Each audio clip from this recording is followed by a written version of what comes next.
On the Way Home is proudly supported by Elliston Community Builders. Community Builders has become a national leader in affordable housing. We've done it by developing innovative initiatives that can change the way Canada builds. Community Builders provides certainty as a service, managing developments from concept to occupancy. We help with early-stage feasibility, design development, funding, and active project management to deliver communities Canadians can be proud of, from coast to coast to coast. So if you need more affordable housing faster, please visit communitybuilders.elliston.com to learn more. That's communitybuilders.elliston.com to learn more.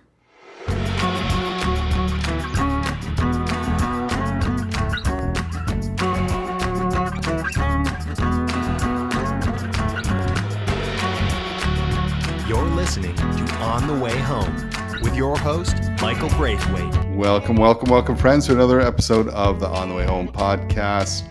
I'm Michael Braithwaite from Blue Door. Blue Door is doing incredible work in the areas of York Region, Peel, and of course Durham. We help people in so many areas of their housing journey, their health journey, and their employment journey. Check out our work at bluedoor.ca. And hey, if you have any comments, questions, thoughts about the pod, reach out to me at michael.b@bluedoor.ca. Or if you have a guest in mind, or you yourself think that you'd make a good guest in the podcast, reach out at any time. We have incredible guests each week, and it really is a knowledge sharing pod where we can share across Canada, around the world, the good things that are happening and how we're rising to the challenges that are before us. And today's guests are two of the best of the best. I consider them friends, Dr. Stephen Gaetz and Melanie Redman. Steve has been at this so long, and I remember early discussions with him, and he's just he's not your typical professor, okay? Let's just say that, a researcher, incredible guy, and he talks about the story about how, it didn't begin with research, and he ran from academia. And Melanie Redman, who will say, listen, I've only been at this for 10 years, but man, it feels like she's been at this for a lot longer because she's made such an impact. The work she leads at Away Home Canada. The two of them are co-directors of Making the Shift, and have been since 2019. And of course, Steve looks after the Canadian Observatory on Homelessness and the Homeless Hub, both just leaders in the work around prevention. And we talk about how prevention is not new to the scene, but it's been gaining that kind of momentum over the years due to the work that they've done and led, and with working with others and the different demonstration projects they've done across the country. We talk a little bit about their journey into their work, why prevention, why start with youth, why it matters. And then mostly we talk about this incredible conference coming up in February 2025. It's an international conference on the prevention of youth homelessness. It's kind of the first of its kind in our country. And it's going to be so exciting because you're going to have like the most brilliant minds from around the world, across the country, coming together, having that important conversation. As Steve says during the podcast, yeah, those conversations are important, but what happens afterwards, right? The scaling of those ideas and making things happen is even more so. Two brilliant, passionate, and wonderful people on the podcast talking about the conference and prevention and much, much more. I hope you enjoyed the conversation as much as I did. Let's go to that conversation.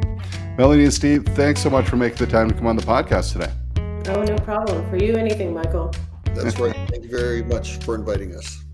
As two young veterans in this sector, been working at this a long time, and so I know this question really means something really, really personal to you, and that is, of course, what does home mean to you? Melanie, we'll start with you, then go to Steve. It's definitely a place where you're safe and a place where you have everything that you need to thrive, and that's what we want for everyone. Yeah, and I think it's more than just a building. It's a place where you feel you belong, so you can reflect your interests and do things that are important to you. It's a place of recovery, whether you've had a hard day or you're tired or you're sick. And we always talk about it's hard to overestimate the importance of being able to close your door and lock it. And in the context of homelessness, you have to think of how even many of our best efforts with emergency shelters and that don't have that, and people are exposed to being around other people all the time. It's hard enough to live with people when you choose them compared to when you don't have any choice who's there in your space all the time. Yeah, well said. I'll say to my kids, roommates are great because you save money, but very, very difficult at times, as you said, even the best of friends. But, when you're pushed into a room with three other strangers with bunk beds and very little space, yeah, it can be a tough go for sure.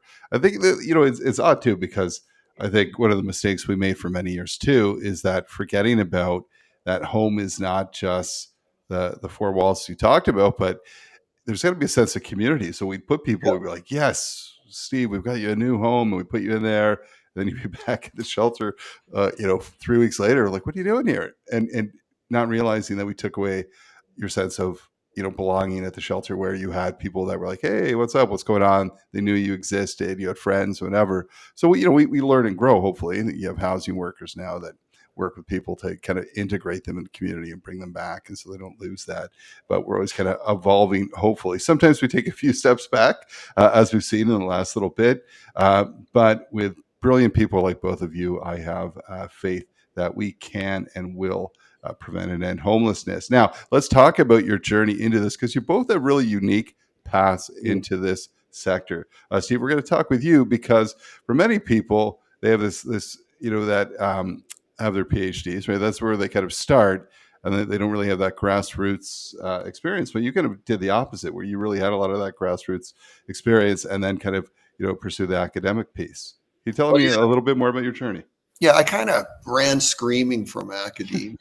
I thought, this is not for me. I want to do something else. And I'd done work with young people in the past. That had always been my kind of area of focus. And so in the 1990s, I worked at Shell Clinic, a community health center for young people experiencing homelessness in downtown Toronto. And, for about 7 years, that's like doing a PhD. Like, I learned so much about young people and their lives and their experiences and their desires and hopes and dreams, but also learned what makes the sector tick. And also learned that at that time, when modern mass homelessness first emerged, people involved in the work were not interested in research at all. People would say, we don't need research. We know what the problem is. We know what the solution is. And I was like, wrong, wrong, wrong. And so after that, I worked for the city, and similarly there, learned about how government works, right? And so all of those things, I think, were like doing a PhD and totally informed the work I do now. I don't think I could have landed and done what I've done without all of that background stuff. Yeah, absolutely. I would say, as an outsider looking in, you're not your typical researcher in a sense, and that's not slamming research. It's just that you have that experience that it's not what I think, it's what I know and what I've seen. Melanie, you started on a different side of the world and over the border. Talk to us a little bit about your journey into the sector. Oh my goodness. Steve always talks about people coming in from the outside, and I feel like that's exactly what I did. I'm only 10 years into this work. I came to EVA's Initiatives for Homeless Youth in 2014. I have a background in public policy, a lot of health policy work. I've done everything from tech project management to working, my summers in a summer camp with young people who are marginalized. And I think all of those different experiences are important, but I think one of the most interesting things is coming from another country into a context where I don't know the rules. And so sometimes that's helpful if you don't know the rules, because you can look at things a little differently. And I was really fortunate to have to come into the work at a time when people like Steve and others were really turning their focus and attention to prevention and really wanting to elevate youth homelessness as an issue. I had some other great mentors and friends in this work, including Bruce Pierce, Sheldon Pollitt, Tim Richter, of course. All of these folks have really contributed to how I think about this work and my leadership. And then, Michael, you were my most recent board chair, and we benefited greatly from all of your rich experiences as well. So yeah, I just feel really fortunate to have come into this story at a time when we were asking hard questions about what communities need in terms of support to be able to turn their attention to focus more on prevention. I think if we weren't having the prevention conversation, and if that weren't my work, and if I wasn't focused on young people, I don't think I would have lasted in this work. And I think it's amazing the folks that have really worked for years and years to try and get people housed and the supports that they need, because it is hard work. And I get to be on the hopeful side, which is youth and prevention. So I feel very fortunate. Yeah, I mean, it's interesting. It's a great lead up to what we're going to talk about and the work that you're doing. But I think both of you have been at this a long time. Steve, even longer. And I can remember back in the early 2010s, et cetera, meeting Steve and chatting. The two of us would get overly excited about different things happening. It was great. And he could throw me kind of wild ideas, and I'd go and try and do them. And sometimes they'd work. It was weird. But having said that, I mean, both being at this, myself too, for a long time, and we see that, the problem is or the challenge is bigger than ever, right? I mean, it's, so you're thinking, wow, we're pouring all this time, energy. We've got some brilliant people around the world, across the country, working on this, and we're not kind of making inroads. And I think a part of that leads to where we've always focused our attention. And both of you years back, probably 2015, 16, where you can't really end homelessness if you don't stop people from entering it in the first place. And that starts way back, we called upstream. And then that was a conversation then that people were like, what are you talking about? We don't have, we're working all these shelters and housing pieces. We don't have time for that. Now we've realized, not too late, but later into the game, that prevention plays a huge piece. Can you talk about like kind of your first foray into both of you, like when that really came, that light bulb went off that, wait a second here, and prevention became something you were focused on? Yeah, well, for me, it would be, 2008 or something like that. I remember, coming up with like, how do we respond to homelessness? And I said there are three things we can do. We can stop it from happening in the first place. And the second thing is we need good emergency resources, because even with good prevention, bad things will happen. And then we need to help people exit homelessness and not become homeless again. And in doing that, the glaring thing was the degree to which prevention was absent from the conversation, like absent. No one wanted to talk about it. What you just said, Michael, that whole thing, like we'll wait until we solve chronic homelessness and then we'll focus on prevention. And it's become more absurd to me as time goes on. And I think of us all going through this pandemic, and what if we treated the pandemic the way we treat homelessness? There'd be no vaccines, no personal protection devices, no isolating yourself. None of these preventive measures would be there. What we would instead have is a giant waiting room at the emergency department of hospitals. That would be what we do. And no one, well, I shouldn't say no one. There's some people out there who would figure that's fine, but that's not how to solve a problem that's complex. You've got to stop it from happening in the first place. Over to you, Melanie. Well, as I mentioned earlier, I was really lucky to come into this work at a time when Steve and others were publishing some really important thought pieces that influenced me quite a lot. The Coming of Age report, for example. I think we're starting to really talk about prevention and really unpack why, especially with youth homelessness, we need to focus on prevention. The other thing, I was hired into EVA is to lead a couple of projects. One was the National Learning Community on Youth Homelessness of Pan-Canadian Service Providers. And the other was a body of work called Mobilizing Local Capacity to End Youth Homelessness. And that's where we are working with a set number of Canadian communities to develop strategies that were specific to youth homelessness and prevention. And in all of that work, we have the best minds around the table supporting the communities, and brilliant young people with lived experience, and awesome community leaders, bringing in unusual suspects and really putting that collective impact hat on. But what we discovered in all of that work is that we had more questions about prevention than we had answers. And it was easy for everyone to say, yes, we're on board with preventing and ending youth homelessness. But then when you start to unpack that, you're like, wow, there's a lot we need to know about what that looks like in terms of practice, policy, investment, all the things.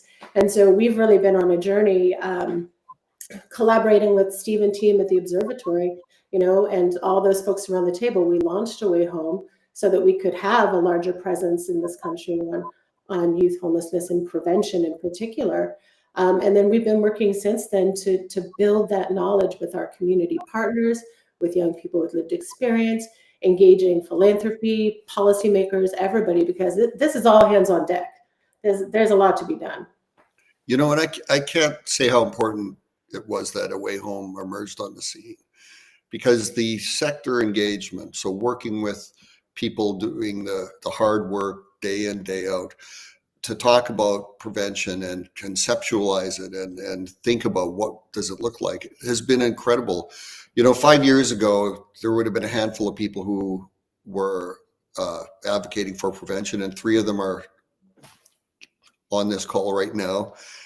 We did a survey about a year and a half ago of the sector. Over 150 people responded, and over 90% said, to go to one of your first comments, Michael, that we can't solve homelessness without prevention. Like around 55 to 60% all knew about different interventions and wanted to do them. They were like, our organization, this fits with our values and we want to do this. But what's stopping us is the community support. We need more help there. We need more dedicated funding, because there's an opportunity cost. If you were to invest in prevention, what are you going to stop doing? They need more training and technical assistance. So people are really clear what they want to do and what would help them get there. And that's a place that's really good to be in now, because it wasn't even, it's a very recent shift and it's a welcome one. So that's an exciting thing, I think. Yeah, I mean, because of the efforts of the two of you, leadership efforts, and many of the people you've mentioned, I mean, wow, now you've got a group like the national group, like the Home Depot Foundation, that's focused on youth prevention. That's huge because, hey, let's face it, they bring dollars to the table, and the dollars are hard to come by. I remember having this conversation with both of you before, where I go into government with a few different programs, right? And I talk prevention, and I'm like, we're going to save you money down. Not immediately, and then I lost them. Right, within the 4 years, and I'm like, all right, I got 4 years. It was a tough sell, right? I used to say to you that I'd say, or we could fix this house. I like that, because you could, stand in front of it with a hammer and that kind of stuff, and it's immediate, right? So it was tough, but I think people are gradually getting, as they see things getting worse, and that's because of the efforts of yourselves and your organizations. I didn't ask you yet. So we've talked a little bit about A Way Home Canada and its kind of early beginnings, but tell me a little bit about A Way Home Canada. And then Steve, about, in case people are new to the pod or new to the sector, the Observatory and Homeless Hub. Okay.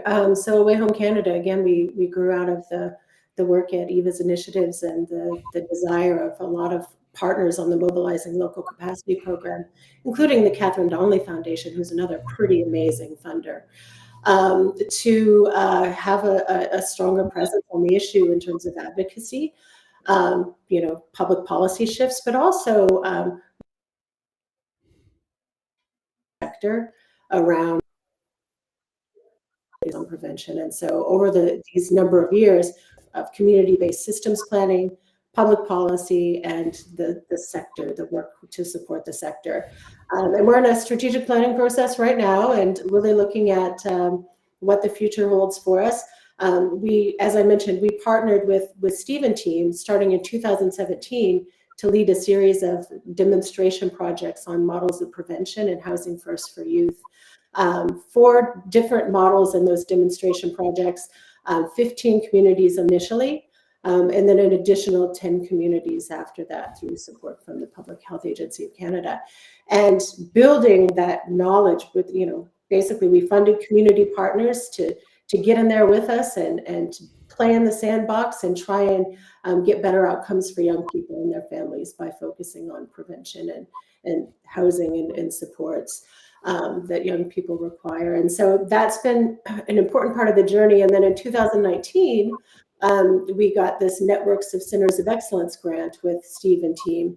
And so that gave us the opportunity to basically become a funder and fund universities and community partners across the country to deliver on a pretty ambitious research agenda to fill gaps in our knowledge about prevention. And all of that is coming to fruition right now. And so we know one thing with our strategic plan and where we're heading, there's going to be a lot of activities to mobilize the knowledge to have the most impact and to, again, coming back always to getting better outcomes for young people and their families.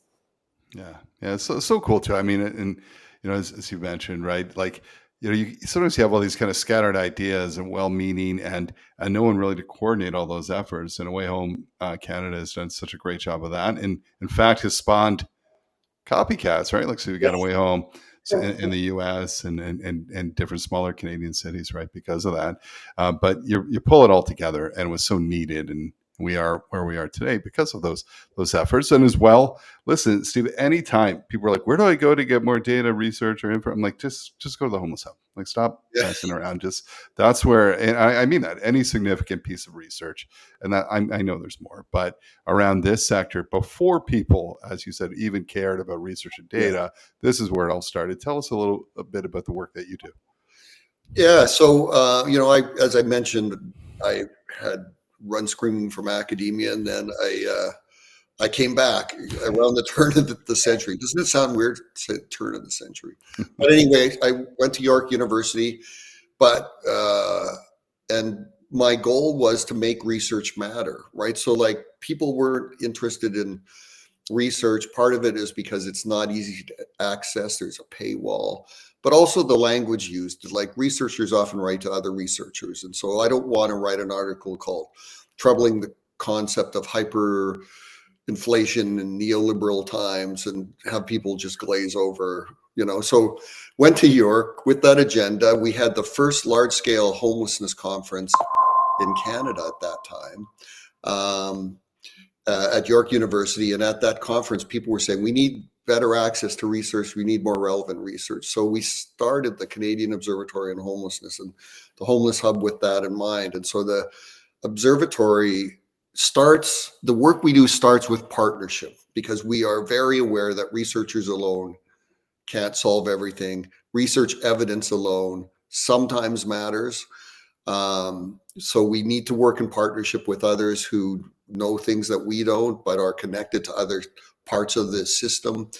And so our goal in terms of research is to conduct and mobilize research that, contributes to solutions to homelessness. So not just critique, like, wow, that's a bad problem. And we're very critical of, why it's working this way. I mean, there's a role for that research, but the research I'm interested in and the people around us is research that helps us figure out what to do.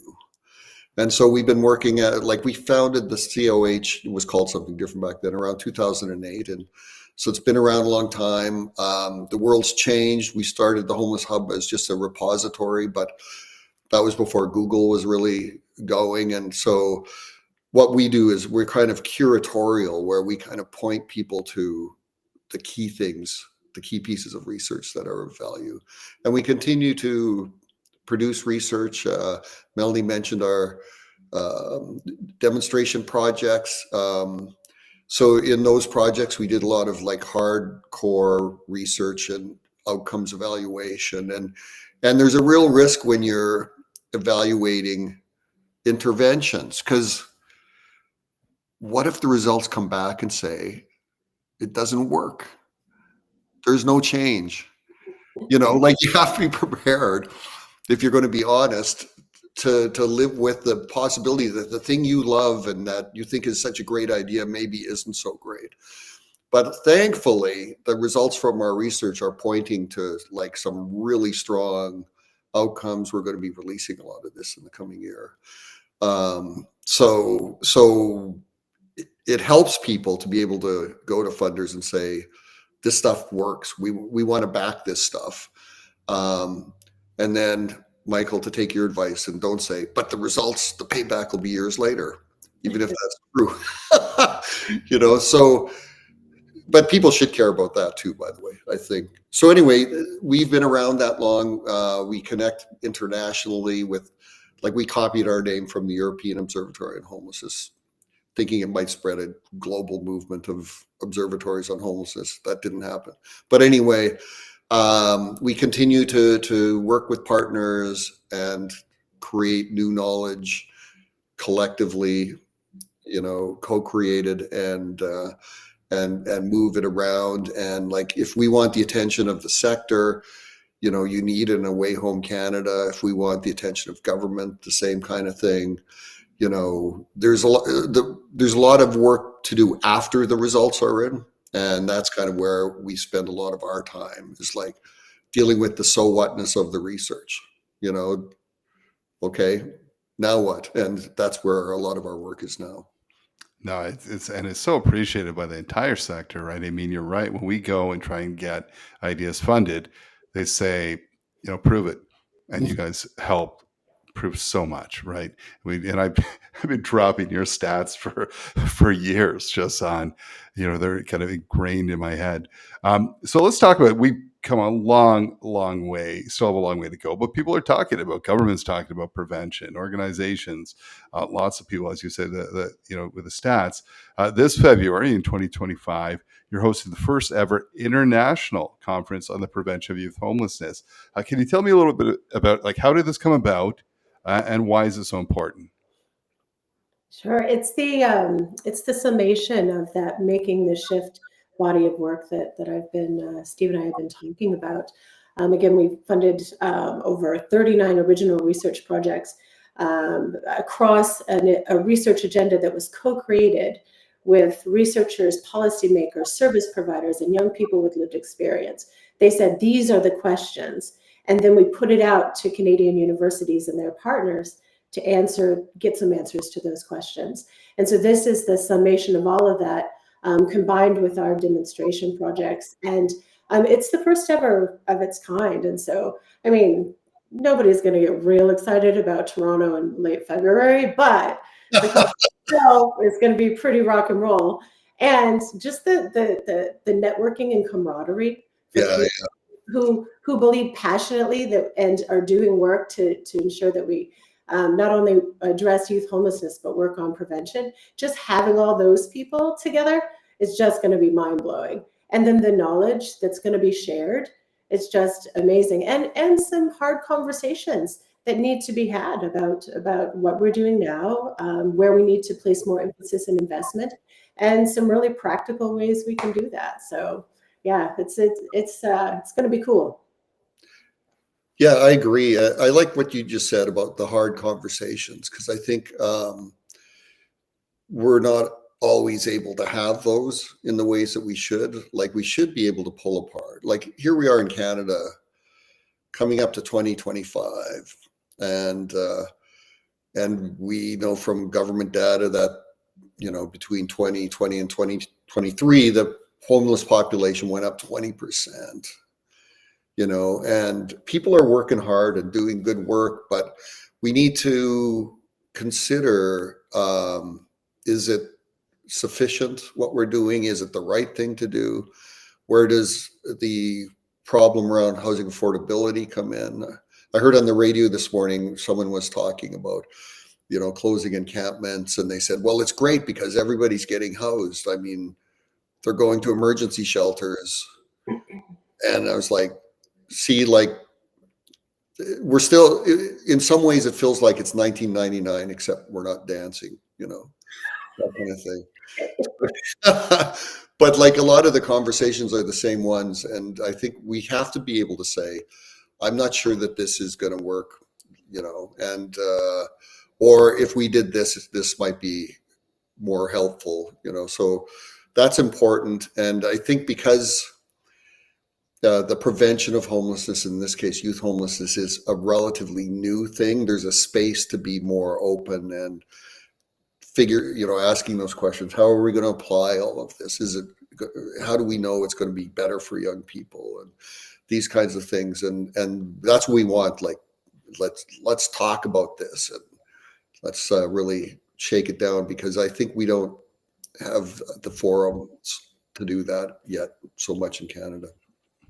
Yeah, this is going to be an incredible international conversation. You talk about so we say international. Are you expecting folks from Europe, the States? Where else?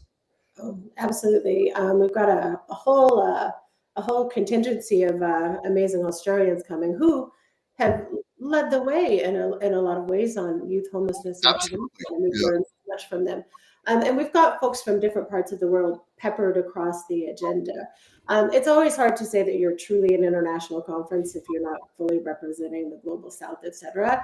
So I don't want to say that we've got it all covered, but we put it out as far through our networks around the world to see what would come in, and it's looking fantastic. And why we've had an emphasis on international work is because it's we give a lot to our international partners in terms of new knowledge, in terms of thinking, tools, resources, but they give us a lot. Yeah. And we get very much inspired. And some of the people featured on the agenda we've had webinars and stuff with before, like Peter Mackey out of Wales with the groundbreaking legislation that really puts a duty to assist in terms of homelessness, and has really driven down homelessness. So that kind of person. We've got the head of USICH from the States coming in, Jeff Olivet, very excited about that. We've got some really interesting work that has happened in the States, in Washington State, led by the Rakes Foundation and Away Home Washington efforts. So there's just a lot. We've got different parts of Europe all represented with the work that they're doing around upstream. We're going to have actually a special session after the conference where people doing the upstream project around the world are going to be coming together for knowledge exchange. So there's a lot happening, but I think I would like to most highlight, we've got this amazing crew of folks with lived experience that are really working with us to make sure that the conference doesn't suck, to be honest. They're like, and that's invaluable because, they're bringing ideas, fresh ideas for, how we can, pepper the agenda, shape the agenda, have the plenaries, et cetera, be things that are really meaningful and engaging for people that are a little outside of what we normally see at a conference. Yeah, and I want to just add a couple of things more about why international matters. So in my experience, many of the aha moments where it's like, wow, never thought of that, came through international engagement. So the first time saw David McKenzie and from Australia, and he was talking about how in Australia around the turn of the century, when their modern mass homelessness was emerging, people were saying, I'm not sure homeless shelters are the way to deal with youth homelessness.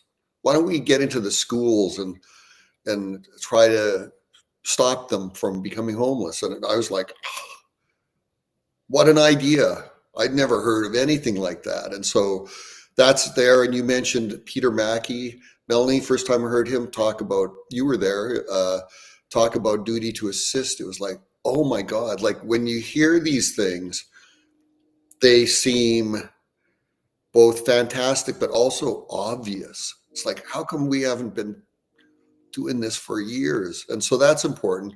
But the other thing, because this sounds a little Canadian, we're talking about how, what everyone else is doing. But, Canada is very influential internationally especially around the prevention of homelessness. I think people in Europe think we're farther along than we are, because a lot of our work's conceptual, but like things that we developed in Canada, like Housing First for Youth, it's taken off way faster in Europe than it has in Canada. And so, so that poses a research and practice question. How come? But people are looking to Canada, and this conference will, solidify that international regard that people have for what we're doing here in Canada. And we've held I think since 2021, 2022, the pandemic years kind of blur. We've had designation as a Geneva UN Charter Center of Excellence. So that's been really helpful as well, because it's kind of like an international megaphone for the work that we're doing here. But we've created a platform for knowledge exchange, and that's been really critical. And as Steve was saying, something about Europe, there are more away home coalitions across Europe than there are in Canada and the US. And again, not something we ever planned. It's just people got inspired, and they got inspired to do two things: focus on prevention and to work across systems. So, and I've said this for a long time. And when I first came to this work, it seemed like the whole issue of preventing and ending youth homelessness was just dumped on the sector of people trying to move mountains in this emergency situation, and really, reaching out into those other sectors and bringing the folks together, those other systems players that need to be part of the prevention solution, is a huge part of the work. And we've seen a lot of headway there, both at the community level, but also in how we in Canada and how people in other parts of the world are talking about the prevention continuum. I mean, this is a global issue all over the world. We're seeing homelessness, and we're more alike than we are different. I always talk about, Steve, I think it was like 2014, you talked about a program in the UK run by the DePaul Society, Night Stop, and like, yeah, it's a pretty cool thing they're doing. So I just cold called over there, and we had a conversation, and they thought I was kidding. And then, now Clovis Grant runs that at 360 Kids, and it's in Durham as well. And right, like, and it was just, well, why not? Yeah, right? Like, well, why not run it here and finding the funding and that kind of thing. So I think we can share across. I think, this conference is going to be amazing for sharing all those ideas and thoughts. And yeah, it is about the sessions, which I think are going to be incredible, but also about, within those sessions, talking with different people about the ideas, the different things they're working on, and trying to share right across. What are your hopes coming out of this? So, other than it won't suck, we'll check that one off, right? But that box. But other than that, like, what are your hopes for this coming out? The conference ends. How do we know this thing in your minds is a success? I'd say I want people to leave with renewed energy for this struggle, because I think that that's one of the challenges we face right now, and it's burnout across all of the work, and the folks that again are trying to move mountains in the face of something that we've never seen at this level before. So renewed energy, renewed passion, connections, and new knowledge. But connections to make some things happen, and the new knowledge to back that up. That's really what I'm hoping for. Yeah, I think all of that is really important, and I'm hoping that there will be people who come to this and they'll go back to wherever they live, a small town, a large city, and they'll go back and say, we saw this thing, we should do this, and we should figure out how to do it. We need to talk government, how to do these things. So the key thing at the end of the day would be that, the learnings that we currently have about how to do prevention get applied more broadly. And as Melanie always says, the ultimate outcomes are, we want better outcomes for young people, their families, and for communities. And these things get you that. So if it's to go back to the pandemic, I'm kind of hoping it's a super spreader event. That people get vaccinated just in case. That's right. Not in the way that, in the context he was talking about knowledge and information, listeners.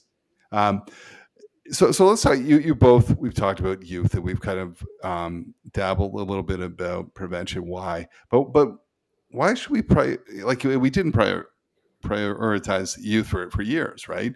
Everyone's kind of focused on. I always tell the story, right? That when I ask little kids, what homelessness looks like, they describe me, right? They're like an old guy with a beard, and they're like staring at me, and they're saying, right, and that's what they see on the streets of downtown Toronto, right? They're seeing a lot of that.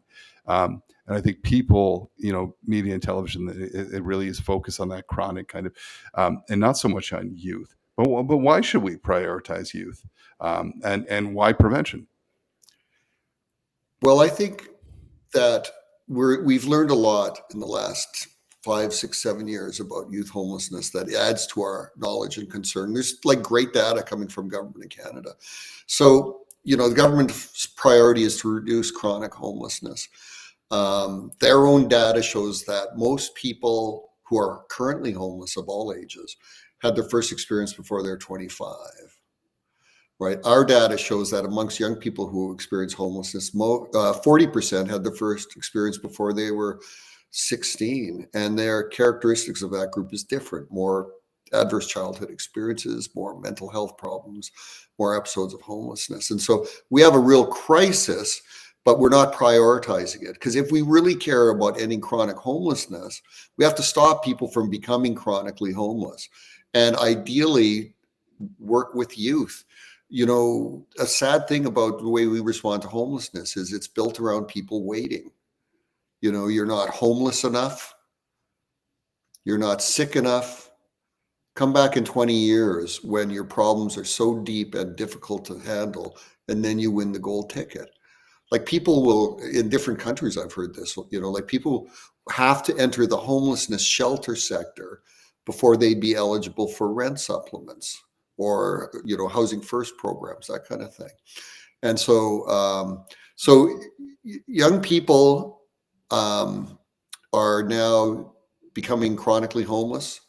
Government of Canada data, 58% from the point in time counts of 58% of all young people who are homeless are now chronically homeless. Like that's sad, and that's a solvable problem. And so we really feel like if we were to do a good job around preventing youth homelessness with a value position that no young person should ever have to endure any prolonged exposure to homelessness ever, and build our system around making sure that doesn't happen, not only would we have those better outcomes I spoke about, but we'd also put a big dent in chronic homelessness.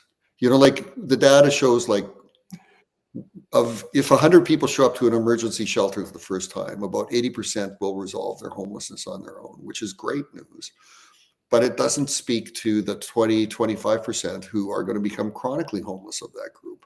And so why don't we structure the shelter system to have kind of a duty to assist, help identify who we think, and I think shelter workers can largely do this, you identify who they predict will have a tough time exiting homelessness and put in full effort to get them housed and supported.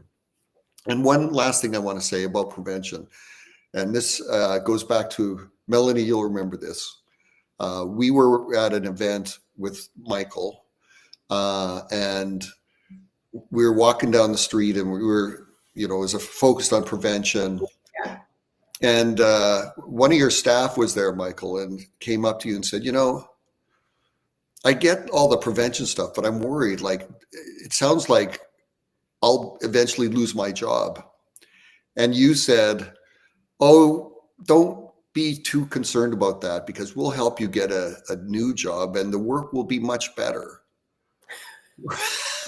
Which is true, right? Like helping someone exit homelessness, like from a frontline worker perspective, has got to be like the gold standard of excellence and feeling good. Like, if you help end a young person's experience of homelessness and prevent their exposure to being trafficked and to substance use disorders and things like that, like that's a better job, right? Because without being able to house people, I think there can be a feeling of despair. And the even better, we've heard from the workers doing the prevention work, the even better job is when you're working further upstream and Yeah, exactly. never experiences a night of homelessness. And so, yeah, it's and there's always going to be a lot of work to be done. Yeah, There, that's right. There will be. It doesn't mean the work disappears. It means it changes to something that's more healthy and and positive. yeah, If and you're solving these complex problems and you're that good at solving complex problems, there's always going to be something for you to solve. So absolutely. you don't have to Right. work. Absolutely. And, we know from our demonstration projects and the research that Stephen team have been doing that the prevention interventions with young people, they're not huge in terms of the length of time. So they're Or the cost. shorter in terms of duration and they're cheaper in terms of cost. And so it just makes sense because, once a person has been entrenched in street life and homeless, for years and years and years, there's a lot of support and a lot of work to undo the terrible things that have happened to people. Shit. And when we did the demonstration project with Reconnect in Hamilton, you remember the staff were saying, oh, because they staffed up, with their frontline shelter staff, right? And the staff were like, this work is so much better. It's so much more satisfying. It produces better outcomes. Like it's and that was like I wasn't really thinking about that, but they were pointing that out, right? And Yeah, so no, it's the team at Good Shepherd. They're doing yeah, amazing. that's right. Yeah, I mean, so I often am mad at myself for being part of the problem for many years. I mean, not intentionally, but just doing different things and investing wrong and kind of focus on the wrong things. And I even see like we have a out of the cold program run with the faith community, and it's that kind of good enough. We don't want to stop there, but we have people, and I'm not there that often, but I've been a few times this year. So it's same faces year to year. Like, and Rahana, who's run that for our team for over 20 years, she's incredible.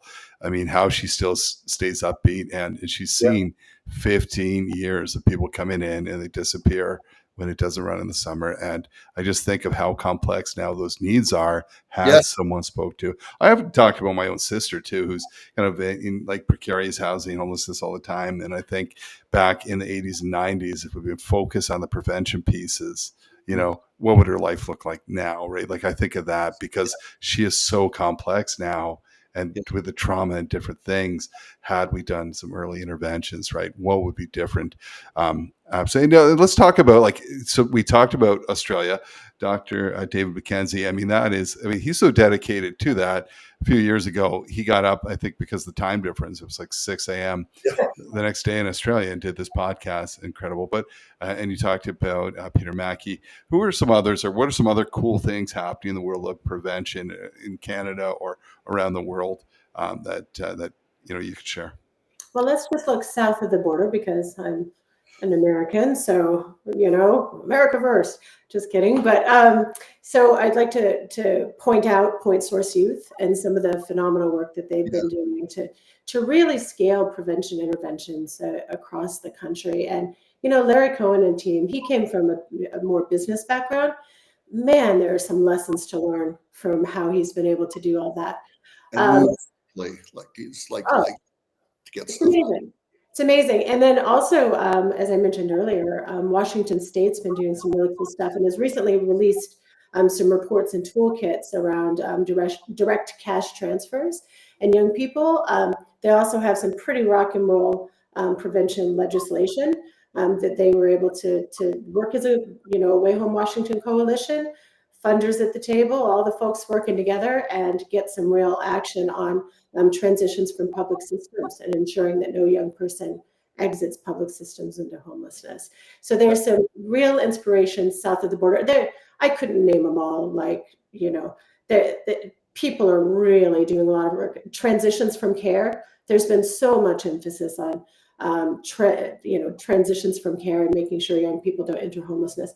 Even in Canada, folks are really paying attention to that particular issue and its relationship to homelessness.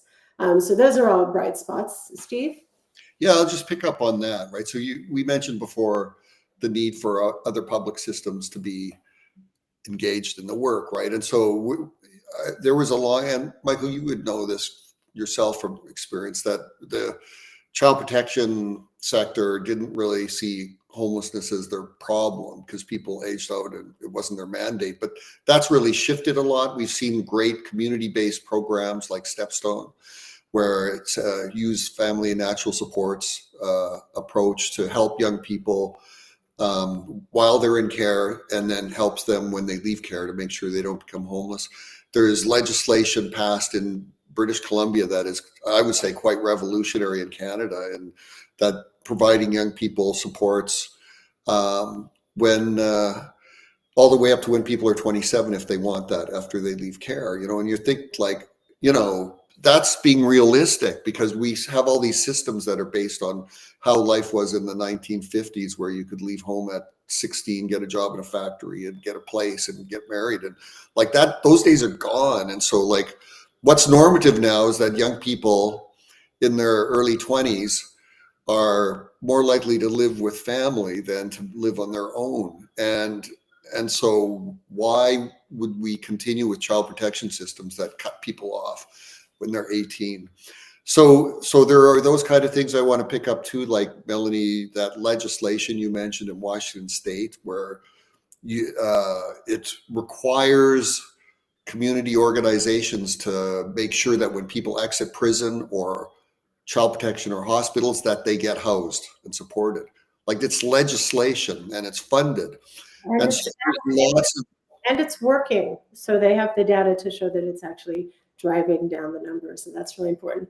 Across the pond, Steve, they're also, if you'll recall, both Denmark and the Netherlands are scaling housing first and housing first for youth across the country. Denmark is using some really interesting financial mechanisms to ensure that people, you know, the shelter system get on board with getting people housed with the supports that they need. And so there are just so many things that we could talk about. Yeah. It's and it's very exciting to see all this good work and innovation, because it shows that, you know, we can do something different. And so that's very exciting. A couple of last things I want to say about what is exciting. One of the things that we've learned through two sources. One is the research that we've invested in through making the shift, but also through the Youth Homelessness Prevention Awards, is that in Indigenous communities across Canada, they're doing incredible work on prevention. They think about it differently, right? Its focus is, like, at the core of it is, cultural connection and extended family support. And so they're supporting young people. They're supporting young people who are pregnant and parenting so that their children don't get apprehended. It's fantastic. And these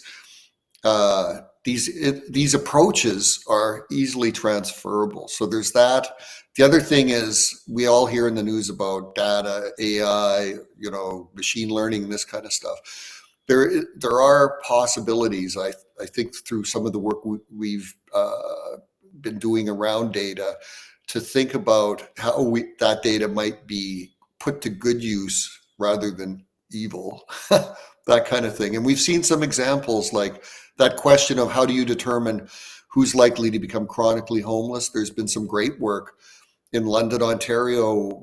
They have what's called the CHI program, where they've linked homelessness data to healthcare data to identify what are the characteristics of someone who's going to become chronically homeless. And it's predictive, right? And so there's a lot going on that's very helpful. And to go back to the conference, a lot of these kind of things are going to be discussed there, right? There'll be so many things. Like, I'm looking forward to being blown away by, like, wow, I never knew that, you know, like learning new things. So Michael, after all those years, we're in a better place on the prevention side. I think on the idea side, we're there, but the word of caution, a couple of years ago at a conference, Dennis Culhane from the United States, leading homelessness researcher in the world, he said, it's not for lack of ideas about what to do. We're good at that now. You said the problem is taking things to scale. And that's the challenge, right? How do we go from one-off amazing programs to having them in every community? You know, there are schools in every community in Canada, unless it's on like a town of 40, you know.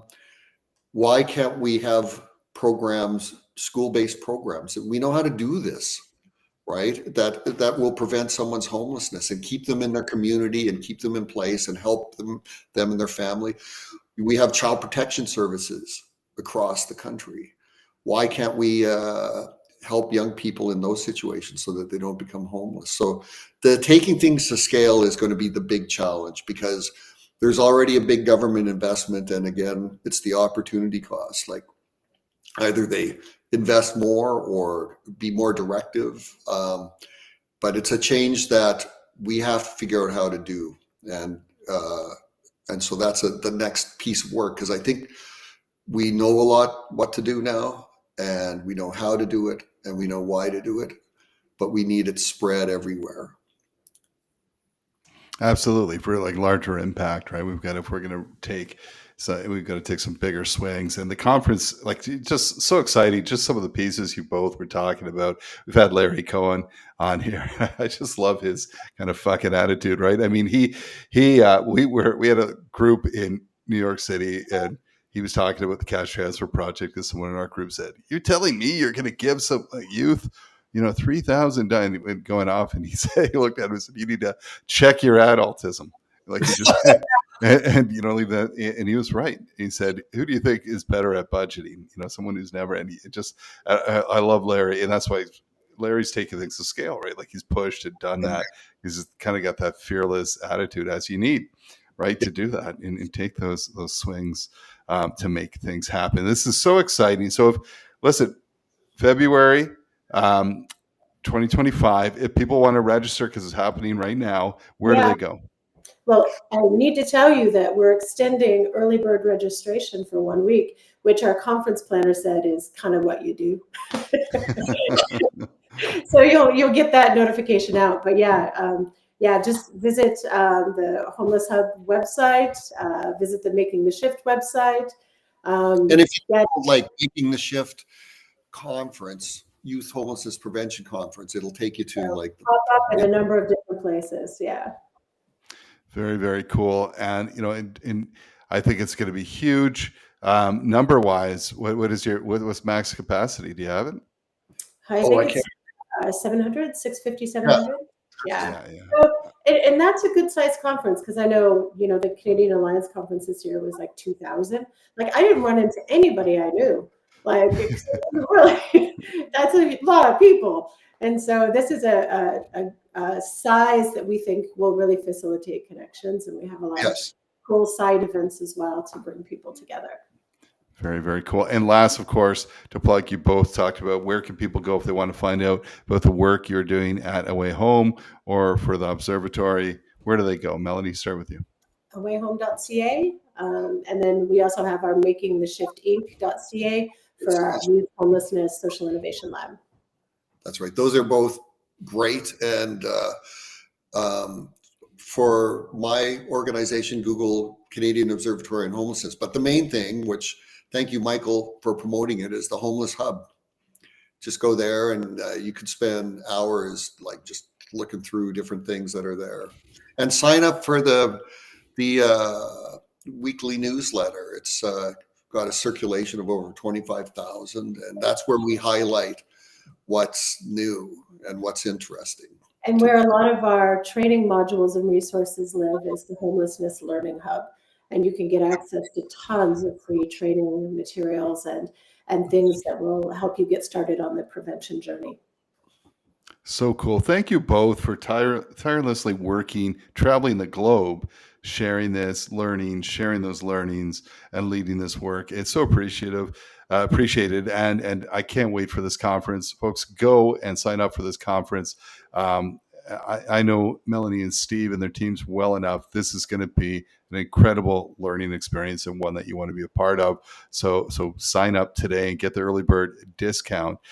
Melanie, Steve, I know you're incredibly busy people. So thank you so much for taking the time out of your schedules to come on the pod today. So appreciated. Thank you, Michael, for everything you do. That's right. Thank you.